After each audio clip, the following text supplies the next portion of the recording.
সমুদ্র মন্থন একটা বহুল শোনা একটা কথা। দেবতারা সমুদ্র মন্থন করছিল, সেখান থেকে ধনরত্ন পাইছিল, অমৃত পাইছিল এবং শিবের নীলকণ্ঠ নাম হয়েছিল এই সমুদ্র মন্থনের একটা ঘটনাকে কেন্দ্র করে। তো সমুদ্র মন্থন কেন হলো, কি কারণে করলো, এর একটা কাহিনী আছে। কাহিনী হলো যে দুর্বাসা মুনি তিনি পারিজাত পুষ্পের মালা ভালোবেসে ইন্দ্রকে দিয়েছিল, দেবরাজ ইন্দ্রকে। ইন্দ্র ইন্দ্র তখন মাতাল অবস্থায় ছিল, তিনি সেটা বুঝতে পারেনি যে এটা দেবলোকের শ্রেষ্ঠ বস্তু।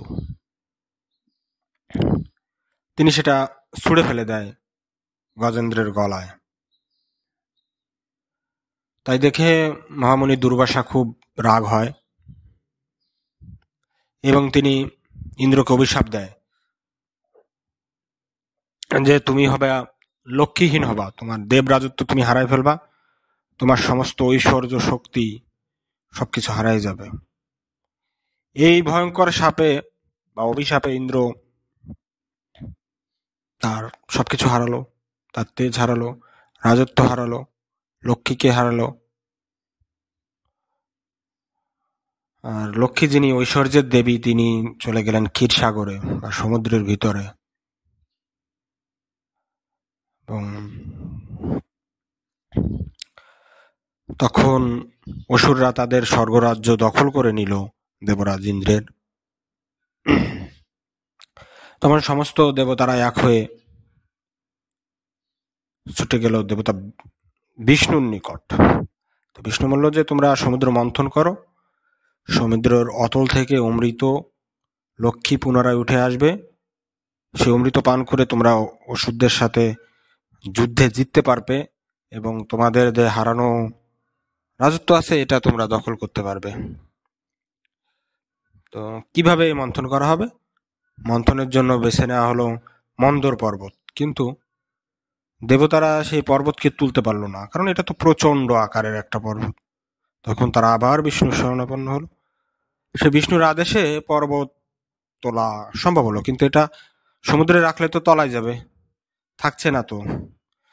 তখন স্বয়ং বিষ্ণু কুর্ম অবতার অর্থাৎ কচ্ছপের রূপ ধারণ করলে তার উপরে সে মন্দর পর্বতটা রাখা হলো এবং বাসুকি নাগ অর্থাৎ নাগরাজ বাসুকি, সাপের দেবতা, সাপের রাজা,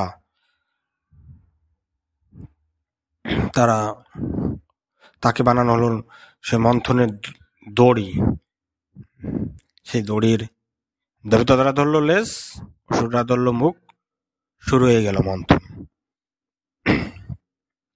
মন্থন যখন শুরু হলো তখন এই টানাটানিতে বাসুকি তো তার শরীর দিয়ে যেহেতু দড়ি বানায় টানছে, সে তার নিঃশ্বাস গরম হয়ে গেল।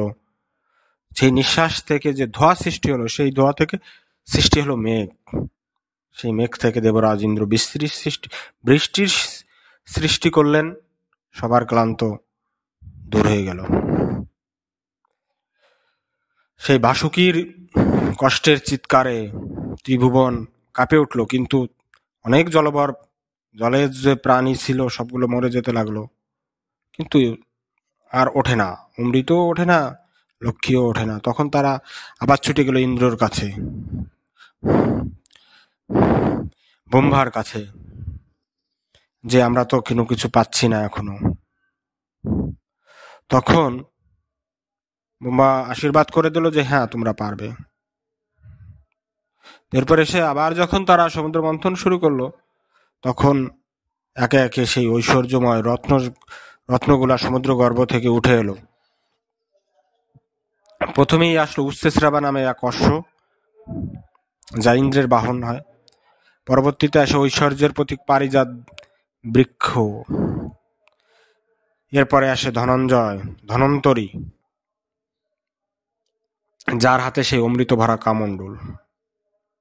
এই দৃশ্য দেখে দেবতারা পরম আনন্দ হয়ে ওঠে আর কি, উৎফুল্ল হয়ে ওঠে। আবারও সমুদ্র মন্থন করা শুরু করেন। সমুদ্র কষ্ট পাচ্ছিল যে তার বুকে পাথর রেখে এইভাবে সমুদ্র মন্থন হচ্ছে, কিন্তু সে কিছু করতে পারছে না। তখন সে তার পাত্র মিত্রদের নিয়ে পরামর্শ করলো। তারপরে সে জানতে পারলো যে সেই অভিশাপের কাহিনী, যে ইন্দ্র লক্ষ্মী ছাড়া হয়েছিল,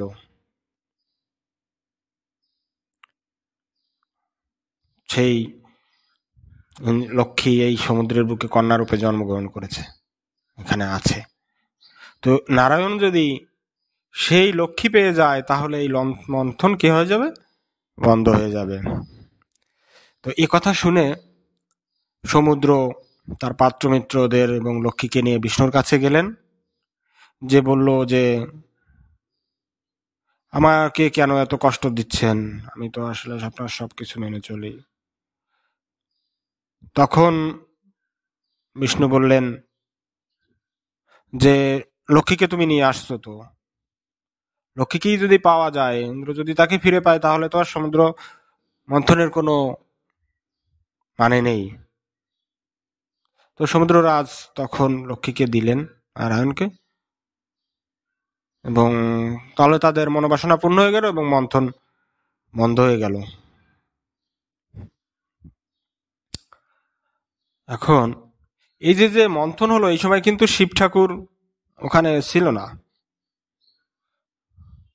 কিন্তু নারদ এটা আবার যে শিব ঠাকুরকে বলছে যে যে সমুদ্র মন্থন হইলো, বহু দণ্ডরত্ন উঠলো, সবাই সবকিছু বাকটাক করে নিল, আপনি তো কোনো কিছু নিলেন না।